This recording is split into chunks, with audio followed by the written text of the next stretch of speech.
बिस्मिल्लाहिर्रहमानिर्रहीम। मैं हूं शाहिद अंजुम और आप मेरा यूट्यूब चैनल देख रहे हैं एसए न्यूज़। हम इस वक्त मौजूद हैं कराची पुलिस के सरबराह खादिम रिंद साहब के पास।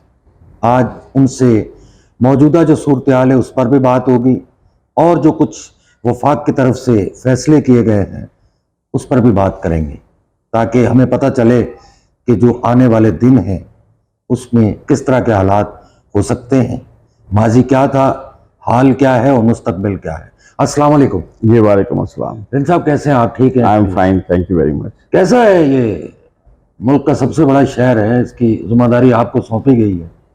माजी में तो बड़ी सोशल मीडिया और वैसे मीडिया बहुत सारी बातें हो रही थी, क्या लग रहा है अभी आप खुद चूंकि इस वक्त सुपरविजन कर रहे हैं?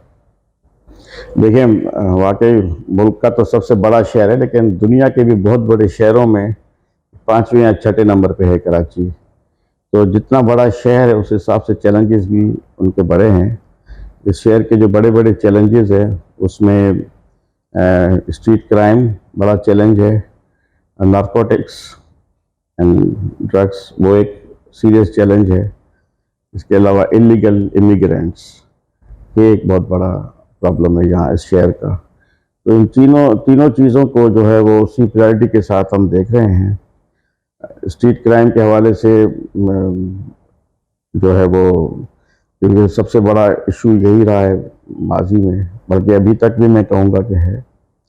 प्रोएक्टिव पुलिसिंग को डे वन से स्टार्ट किया है, तकरीबन 3.5 हफ्ते हो गए हैं नई टीम को इन प्लेस हुए। उसमें पहले फेज में SHOs को चेंज किया गया, सबको 100%। उसमें जो जिनकी अच्छी रेपुटेशन नहीं थी उनको कोई असाइनमेंट नहीं दी गई। कुछ ऐसे ऑफिसर्स हैं जो फर्स्ट टाइम SHOs लगे हैं। सेकेंड फेज में DSPs को चेंज किया गया। आउट ऑफ 51 30 DSPs ऐसे लगे हैं जो फर्स्ट टाइम लगे हैं यहाँ, जिनका पहले कोई उनको चांस नहीं मिला था।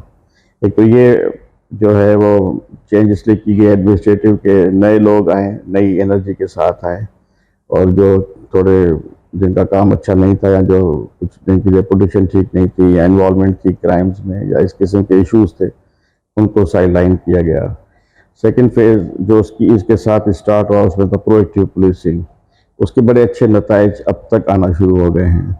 हमारी शाहीन फोर्स जो हमने बनाई हुई है उसको एक्टिव किया गया है। स्नैप चेकिंग्स, हॉट स्पॉट्स को आइडेंटिफाई करके उसको डिफरेंट टाइमिंग्स पे डिफरेंट जगहों पे नाकाबंदियाँ। उससे हुआ ये कि लाइव इनकाउंटर्स बहुत ज़्यादा हुए हैं और उसमें करीबन कोई 20 से ज़्यादा जो रॉबर्स हैं वो फायरिंग के एक्सचेंज में मारे गए हैं। 125 से ज़्यादा ऐसे हैं रॉबर्स जो जख्मी हालत में पकड़े गए हैं और करीब 600 रॉबर्स टोटल। पुलिस का बहुत नेगेटिव चेहरा दिखाया जाता है, पॉजिटिव क्यों नहीं दिखाया जा रहा? It's very unfortunate. एक तो पुलिस के जो अच्छी चीज़ें हैं वो शायद पुलिस उसको इस तरह से बता नहीं पाते, या वो मीडिया पॉलिसी की मैं कहूँगा कि फेलियर होगा। लेकिन ऐसा भी नहीं है कि पुलिस की बुराइयां ना हो। पुलिस में जो है वो ब्लैक शीप्स है। एक आदमी अगर कोई बुरा काम करता है तो पूरे डिपार्टमेंट का नाम बुरा होता है। अगर हम 100 काम अच्छे करें लेकिन 2 काम कोई ऐसे बुरे हो जाते हैं, उसका इम्पैक्ट बड़ा पावरफुल और बड़ा नेगेटिव जाता है हमारे अगेंस्ट। तो कोशिश यही है। और इसमें जो आपने ये बात की कि पुलिस का इम्प्रेशन, जो मैंने आपको पहले अर्ज़ किया कि SHOs को चेंज किया गया है। अब कल ही मैं सारी फोर्स के साथ एक और गैदरिंग रख रहा हूँ और उनको सबको ये क्लियर मैसेज दिया जाएगा कि लोगों के साथ कांटेक्ट बहाल करें, लोगों के लिए अवेलेबल हों, और हर DSP, हर SP, हर SHO कम से कम 2 घंटे लोगों के लिए अवेलेबल होगा। और थाने के बाहर आप देखेंगे कि बोर्ड लगे होंगे कि इस टाइम से इस टाइम तक हम अवेलेबल हैं, आप आ सकते हैं। पुलिस ज्वाइन करते हुए जो हल्फ आपने उठाया था, किस हद तक आप मुतमईन हैं? मैं बिल्कुल मुतमईन हूँ कि आज तक मैंने जो अपनी सर्विस की है वो उसी हलफ के तहत की है, और अल्लाह को हाजिर नाज़िर करके ये नौकरी की है कि जो है वो मुल्क के लिए और लोगों के लिए भलाई हो, फलाह हो, बेहतरी हो। कुछ वफाक ने अभी बहुत सख्त फैसले किए हैं, एपेक्स कमेटी में हुए, खासतौर पर तारकिन वतन के लिए। तैयार है आप?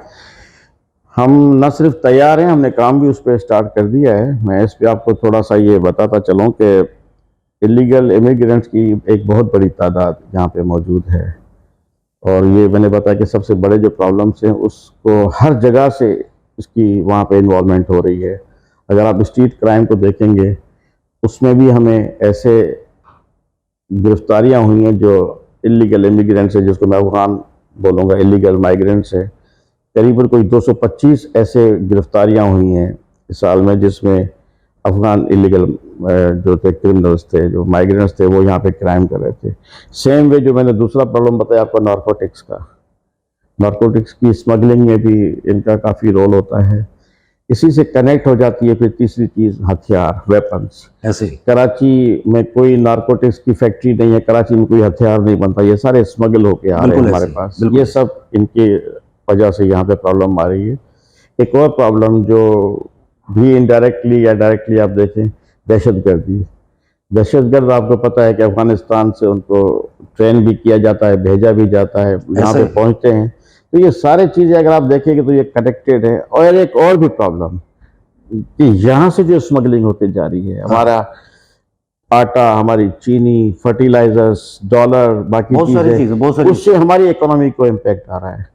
तो प्रॉब्लम बड़ा सीरियस है ये। और उसी तरह से कराची पुलिस ना सिर्फ रेडी है, पिछले साल 323 जो थे ऐसे लोग थे जिनको गिरफ्तार करके सर कोई भेजा गया नाकाबंदी था। शहर की हुई है? मैं इस इसको थोड़ा हवाले से कंप्लीट कर लूँ कि 323 पहले पिछले साल थे, इस मरतबा 1547 अभी तक हम रिपोर्ट कर चुके हैं। नाकाबंदी इस पे नहीं है, इसका एक्शन इस तरह किया है कि इंफॉर्मेशन बेस्ड जो है वो ऑपरेशंस उस पर हो रहे हैं। रेंजर्स हमारे साथ हैं, इंटेलिजेंस एजेंसीज की हमें हेल्प है और उसमें काफ़ी गिरफ्तारियां हुई हैं। इस वक्त अगर पाकिस्तान में 2000 लोग पिछले महीने में अगर गिरफ्तार हुए हैं तो 750 सिर्फ कराची से हमने किए हैं। तो तकरीबन ये देखें कि 40% जो है उसमें हमारा है रोल गिरफ्तारियों में। और बिल्कुल स्ट्रेट और क्लियर डायरेक्शंस हैं कि इनको गिरफ्तार किया जाए और इनको यहाँ से डिपोर्ट किया जाए। जो टीम आपको दी गई है, आप उससे मुतमईन? जी हाँ, टीम बहुत अच्छी है और बैरिट पे अपॉइंटमेंट्स हुई हैं। इंशाल्लाह ताला टीम डिलीवर करेगी और टीम डिलीवर कर रही है। अब उस तरह से जैसे पहले हमने देखा था कुछ स्ट्रीट क्राइम में कमी वाकया हुई है, क्या वजह है? मैंने अर्ज किया ना कि प्रोएक्टिव पुलिसिंग सबसे बड़ा जो उसका इम्पैक्ट है। प्रोएक्टिव पुलिसिंग से ये होता है कि रियल एनकाउंटर्स हुए हैं, जहाँ पे कोई एनकाउंटर हुआ है वहाँ पे पुलिस पहुँची है, वहाँ पे फायरिंग्स हुई हैं, उसमें वो गिरफ्तार हो, उसमें वो जख्मी हो या कहीं कहीं मारा गया हो। तो मुसलसल एक तो ये हुआ, दूसरा जो बड़े हाई प्रोफाइल केसेस थे कुछ, उसमें पुलिस का बड़ा प्रॉम्प्ट जो है वो एक्शन था और बड़ा इफेक्टिव उस पर इन्वेस्टिगेशंस हुई। कोरंगी में आपने देखा एक बड़ा इंसिडेंट हुआ था कि एक बाप बेटे को मार दिया गया था, या मौलाना ज़ियाउर रहमान का केस आप जौहर देखें, में जो हुआ था, उसमें भी डिफरेंट एंगल्स पे हम काम कर रहे थे, लेकिन अल्टीमेटली पता चला कि एक 12-13 स्ट्रीट क्रिमिनल्स हैं, हार्ड एंड स्ट्रीट क्रिमिनल्स, उनका वो गैंग था जिन्होंने उनको वहाँ पे वारदात कर रहे थे जिसमें उनकी वो डेथ हुई थी। पुलिस में जजा और सजा की बातें हमेशा होती रही, शायद उस पर अमल नहीं हुआ, आप क्या कहते हैं? नहीं, उस पर अमल अगर नहीं हुआ तो अमल होना चाहिए और हमारी पॉलिसी यही है कि जो अच्छे काम करेंगे उनको रिवार्ड किया जाएगा और जो किसी गलत काम में हुआ उसको सज़ा होगी।